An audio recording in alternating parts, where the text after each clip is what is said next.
Know their right place, Meg And Haz slaps in their face as the podcast popularity takes a dive.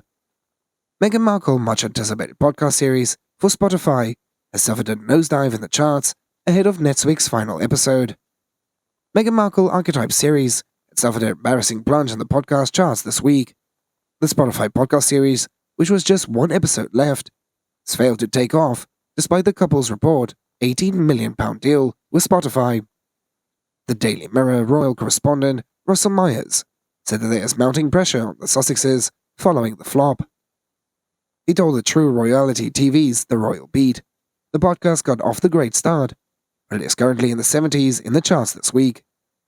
And it has nosedived, and it has gone up and down. Earlier this week, the 10th episode had languished at 77 on the US Spotify chart and was beaten by a collection of baby lullabies. Overall, the Archetypes podcast sits at number 22 in the charts, a dramatic drop off after initially holding the top spot.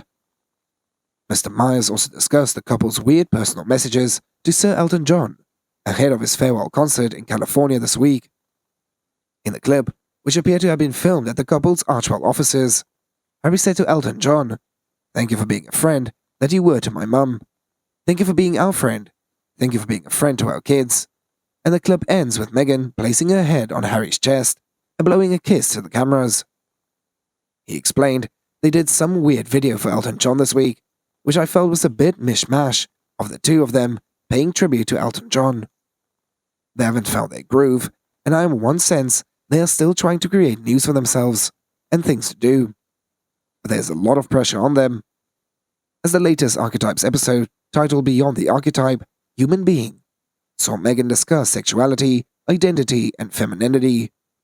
As her guest this week included Sex and the City author Candace Bushnell, as well as the former US National Youth Poet, Laureate Armando Gorman.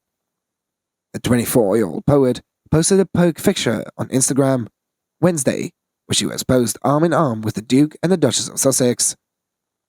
Previous guests on the podcast have included Serena Williams, Mariah Carey, Mindy Kaling, Margaret Cho, Lisa Ling, Constance Wu, Paris Hilton, Issa Rae, and Jamelia Jamil. Some members of the public have called at the Princeharry to be stripped of his ducal title, but the expert Mr. Koenig pointed out that the Duke may automatically no longer be known as the Duke of Sussex if he chose to apply for US citizenship. Speaking to express.co.uk, Ms. Koenig said he would literally have to give it up, even though there's no law preventing him from still being called Prince Harry. But when you become a US citizen, you have to renounce any titles or allegiances. But for example, there are two Americans who are peers. One is the Earl of Warncliffe, and I'm sure that he doesn't use the title everyday life. But I'm sure there's nothing stopping him from using it. There are the two Americans who have inherited a baronetcy. One might know that you put on your business card if you are a carpenter, but it is not against the law. US Constitution Article 1 Clause 8 states, "No title of nobility shall be granted by the United States.